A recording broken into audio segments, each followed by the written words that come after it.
नमस्कार दोस्तों, आज की कहानी है माँ बाप की बेबसी। विवेक, अब तुम बिन रहा नहीं जाता रे, लौट आ। हमारे जीवन के कितने दिन बचे हैं, आ जाएगा तो परिवार के बीच मरने की भी संतुष्टि होगी। पापा रोज ही तो वीडियो कॉल पर मिलते हैं, हम दूर कहाँ हैं, आप ही टाल जाते हैं। मैं तो आपको हर साल 2-3 महीने अपने पास रहने को बुलाता हूँ। बेटा, सच पूछें तो हमारा मन प्रदेश में लगता नहीं। तेरी माँ तो बिल्कुल डिप्रेशन में ही चली जाती है। अपने देश में क्या कमी है, यहीं आ जा। 80 वर्षीय उमेश जी का एकमात्र बेटा 10-12 वर्षों से विदेश में ही जॉब करता है। वहीं की नागरिकता उसने ले ली है, पत्नी भी जॉब करती है, एक प्यारा सा पोता है, वो भी अब 10 वर्ष का हो गया है। उमेश और उसकी पत्नी सुनीता जब भी बेटे के पास विदेश गए तो बिल्कुल अकेलेपन में डूब गए। वहाँ की कल्चर और भाषा उन्हें रास नहीं आती। विवेक और उसकी पत्नी के पास समय नहीं होता। वो तो उनका पोता सोनू पास में रहता तो किसी तरह 3 महीने कट जाते। भारत वापस आने पर फिर विवेक और सोनू की तड़प उनका जीवन मुहाल कर देती। करे तो क्या करें, बिटवा आना नहीं चाहता, बस कहता है 24 घंटों के लिए कोई नौकरानी रख लो जो आप दोनों की देखभाल करेगी, किसी चीज की कमी मत रखना, मैं सब व्यवस्था कर दूंगा। उमेश जी ने दबे स्वर में कहा, भी बेटा, हाँ कमी है तुम्हारी, ला कर दे उसकी कमी की पूर्ति। विवेक बस हंसकर टाल देता। विवेक अपनों के पास रहने के एहसास को समझ ही नहीं पा रहा था, यह समझकर भी अनजान बना था। एक रात को उमेश जी चक्कर खाकर गिर पड़े, सिर फट गया, खून बहने लगा। घबराकर सुनीता पड़ोस के घर की तरफ भागी। पड़ोसी भले थे, एकदम आ गए। अस्पताल में उमेश जी को दाखिल कराया गया। कोई विशेष बात नहीं थी, ब्लड प्रेशर कम हो जाने के कारण चक्कर आ गया था। अगले दिन ही उमेश जी को डिस्चार्ज कर दिया गया। इन 24 घंटों में ही विवेक ने 2-3 बार वीडियो कॉल पर करके उमेश के हालचाल पूछे, हॉस्पिटल का बिल भी भर दिया। एक सप्ताह के लिए एक नर्स की व्यवस्था कर दी। अपने पापा से बहुत प्यार करता है ना, विवेक तो उनका दुख देख नहीं सकता। उमेश जी निर्विकार भाव से हॉस्पिटल से घर आ गए। अब वो अधिक ही उद्विग्न रहने लगे थे। उनके सामने विवेक और सोनू का चेहरा रहता। बेबसी में उमेश बाबू टूटते जा रहे थे। अब तो कई दिनों से बिटवा का फोन भी नहीं आ रहा था। सुनीता जी फोन मिलाती भी तो कोई उठा ही नहीं रहा था। अनजानी आशंका से उमेश और सुनीता जी ग्रसित हो गए थे। ऐसा कभी नहीं हुआ था कि विवेक का फोन न आए, तो अब क्यों नहीं आ रहा, किससे जानकारी लें, कैसे करें, कुछ समझ ही नहीं आ रहा था। अचानक ध्यान आया कि पास के नगर के सोहन जी का बेटा भी विवेक की कंपनी में ही जॉब करता है।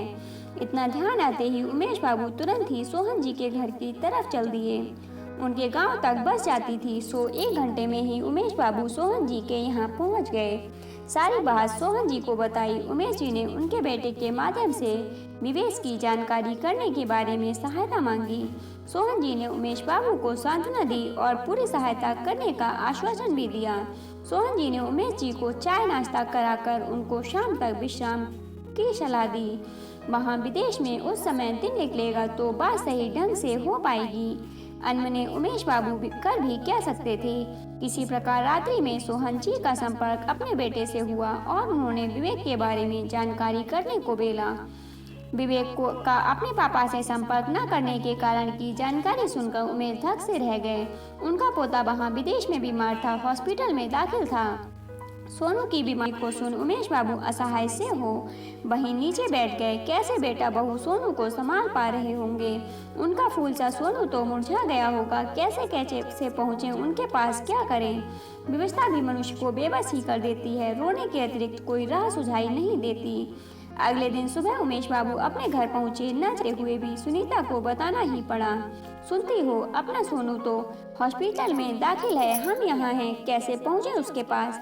क्या सोनू के पास पहुँचे हम बिना, हम यूं ही मर जाएंगे। मैं अपने पड़ोसी राज के बेटे से बात करता हूँ, वो हमारे विदेश जाने की व्यवस्था में सहयोग कर दे।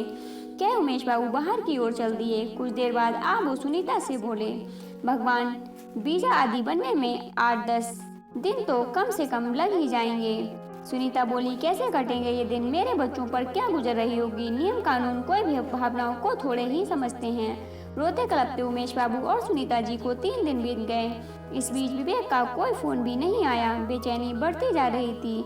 अपने पर ही खींच खा आती, क्यों अपने बेटे को विदेश भेजा था। पर अब क्या हो, जब चिड़िया चुग गई खेत। उमेश बाबू और उनकी पत्नी सुनीता की आंखों के आंसू तो सूख गए थे। पानी बचा ही नहीं था। जो आंसू आते पर अपनी पीड़ा को कहाँ लेकर जाते। तीसरे दिन ही अचानक सुबह सुबह दरवाजे की घंटी बजी। हड़बड़ा कर दरवाजा खोला तो सामने विवेक सोनू को गोद में लिए खड़ा था। साथ में बहू भी थी। दौड़कर उमेश बाबू ने बेटे को गोद में से सोनू को ले लिया। बेटे को और बहू को भी अपनी ओर खींच लिया। सुनीता भी पीछे से आ गई थी। मुंह से कोई भी नहीं बोल पा रहा था, पर भाव एक दूसरे के प्रति उमड़ पड़े रहे थे। घर के अंदर आ किसी प्रकार विवेक बोला, पापा मैं आ गया हूँ आपके पास, अब नहीं जाऊँगा कभी। जानते हैं पापा, सोनू के गंभीर बीमार होने पर हम तो अकेले रह गए। सब कुछ हमारे पास था पर परिवार नहीं था। आप नहीं थे पापा, मम्मी नहीं थी। तब समझ आया बिना अपनों के तो कुछ भी नहीं। अब हम यहीं रहेंगे पापा, आपके पास रहेंगे, आपसे दूर नहीं। उमेश बाबू कभी विवेक को देख रहे थे तो कभी ऊपर आकाश की ओर सोच रहे थे, ईश्वर तू है जरूर छुपा बैठा है कहीं पर, देख सबको रहा है, तभी तो मेरे विवेक को मेरे पास भेज दिया। सब बहुत खुश थे। विवेक ने यहीं पर अपना बिजनेस शुरू कर दिया। पति पत्नी मिलकर बिजनेस करने लगे और सोनू का भी अच्छे स्कूल में एडमिशन करवा दिया। अब उमेश जी और सुनीता जी अपने बच्चों के साथ बहुत खुश थे। तो दोस्तों, आज की कहानी आपको कैसी लगी कमेंट बॉक्स में ज़रूर बताइएगा। कहानी अच्छी लगी हो तो लाइक और शेयर कीजिएगा। ऐसे ही अन्य कहानियों को सुनने के लिए चैनल को सब्सक्राइब कर लीजिएगा। कहानी को पूरा सुनने के लिए धन्यवाद दोस्तों।